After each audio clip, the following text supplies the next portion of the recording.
If you want to see some sensible transfers for your team, The Athletic are covering every club listed here, and you can get 40% off an annual subscription to start reading today. Hurt by the humiliating defeat to Bayern Munich in the Champions League and dismayed by the club's political situation, Lionel Messi is as close as he's ever been to leaving Barcelona. Now, it could be a political move, a tactic designed to force club president Josep Bartomeu into a resignation. But Messi appears sincere and has signalled his intention to exercise his right to unilaterally terminate his contract, a right which Barcelona intend to contest. So it may therefore not happen. But if Messi does leave, there are only a handful of clubs that can afford him. The two Manchester clubs offer different incentives. PSG are wealthy enough and would reunite Messi with his close friend and former teammate Neymar. And in Italy, Inter and Juventus offer compelling opportunities, not least pairing Messi and Ronaldo for the first time. But clubs will also be thinking about what such a signing would allow them to do off the pitch. Ultimately, this is about more than just football.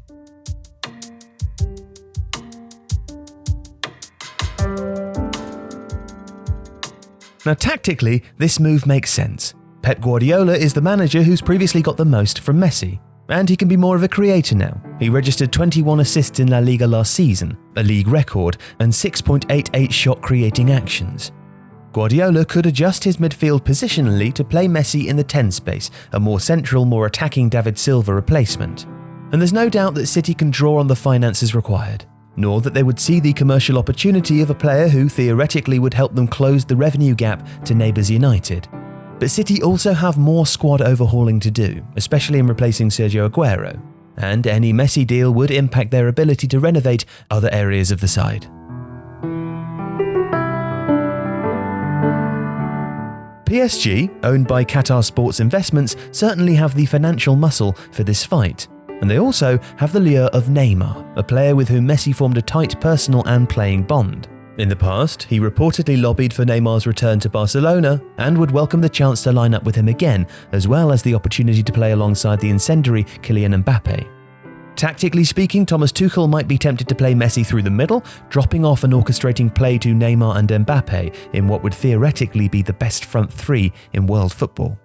Di Maria might miss out or drop back to a creative linking Mezzala role in the midfield three. PSG have options and Tuchel is a smart coach. But would he survive? Well, Tuchel hasn't won anything outside France apart from the DFB Pokal and might not be a sufficiently big enough name to persuade Messi. And of course there are other issues too. Messi is Adidas's biggest football client, and the German manufacturer are unlikely to want to subsidise any deal for him to wear a Nike shirt. But again, having fallen just short of the Champions League this season, PSG might see Messi as the key to winning Europe's top prize and the legitimacy that the club obviously craves. Inter are being closely linked with Messi, and Suning Holdings, the club's Chinese owners, could afford him too.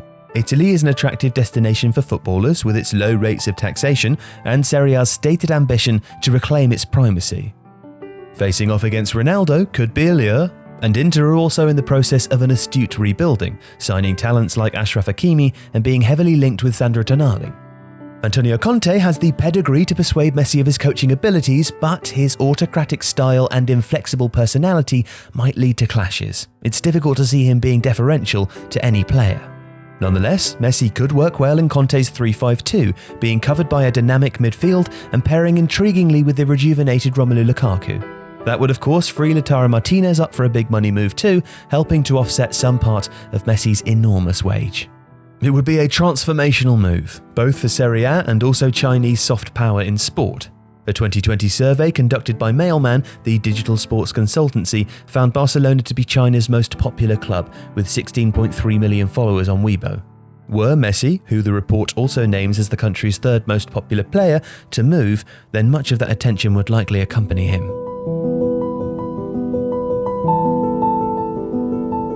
Manchester United's failed pursuit of Jadon Sancho this window shows an appetite for an elite right-sided player, and Messi could of course jump straight into this hole, if not the system.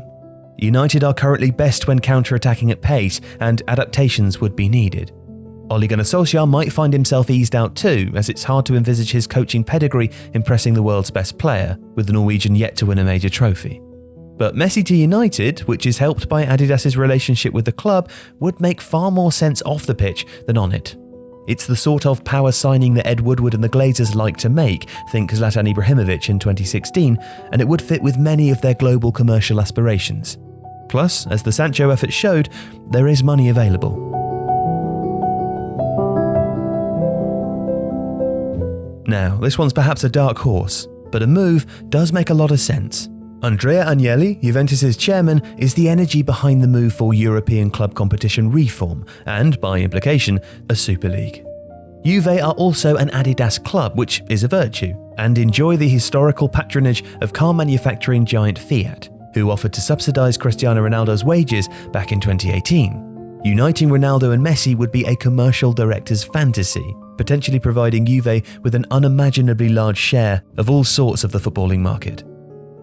On the pitch, Juventus are also in a potentially unique position. With new manager Andrea Pirlo in charge, Juventus can prioritise style and players over system and construct a new way of playing that fits both players.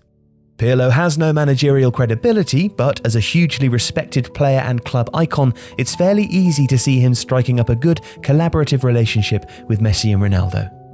Messi to Juventus would cement Agnelli's status as perhaps the most influential chairman in European football, and having already shown that they can handle one global superstar without overshadowing the club, Juventus have the ego to make it work. If you want to read a sensible transfers piece about your team, then you're in luck. We've expanded the series onto The Athletic, where dedicated club journalists have written a sensible transfers style article for every club listed here.